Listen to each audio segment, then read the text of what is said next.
السلام علیکم، میں ہوں اقبال سحر اور آپ دیکھ رہے ہیں ریئل نیوز ورلڈ۔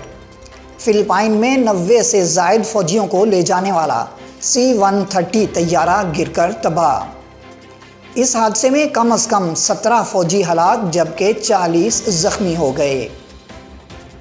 فلپائن کی مسلح افواج کے مطابق فلپائن کا ایک فوجی ٹرانسپورٹ طیارہ جس میں کم از کم 92 افراد سوار تھے، ملک کے جنوب میں گر کر تباہ ہو گیا۔ فلپائن کی مسلح افواج کے سربراہ کا کہنا ہے کہ 40 سے زائد افراد کو ریسکیو کر کے اسپتال منتقل کر دیا گیا ہے۔ میڈیا ذرائع کے مطابق اس حادثے میں کم از کم 17 افراد ہلاک ہو گئے ہیں۔ اطلاعات کے مطابق ایک C-130 طیارہ صبح سولو کے علاقے جولو میں اترنے کی کوشش کر رہا تھا جب یہ رن وے سے آگے نکل گیا۔ میڈیا ذرائع کا کہنا ہے کہ پٹکول میں حادثے کے مقام سے 17 افراد کی لاشیں ملی ہیں۔ جائے حادثہ سے موصول ہونے والی ویڈیوز میں ملبے سے شعلے اور دھواں اٹھتے دیکھا جا سکتا ہے۔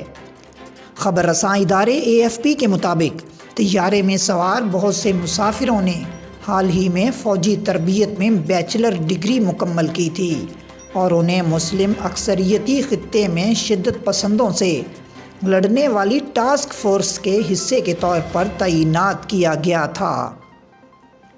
یہ ہوائی اڈہ سولو کے مرکزی شہر جولو کے ایک پہاڑی علاقے سے چند کلومیٹر کے فاصلے پر واقع ہے، جہاں فوج ابو سیاف نامی ایک گروہ سے لڑ رہی ہے۔ مزید اپڈیٹ کے لیے ہمارے ساتھ وابستہ رہیں۔ اگر آپ نے ہمارے چینل کو سبسکرائب نہیں کیا تو کر دیجئے تاکہ ہماری نئی ویڈیوز آپ تک بر وقت پہنچ سکیں۔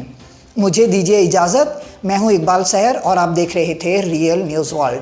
اسلام زندہ باد، پاکستان پائندہ باد۔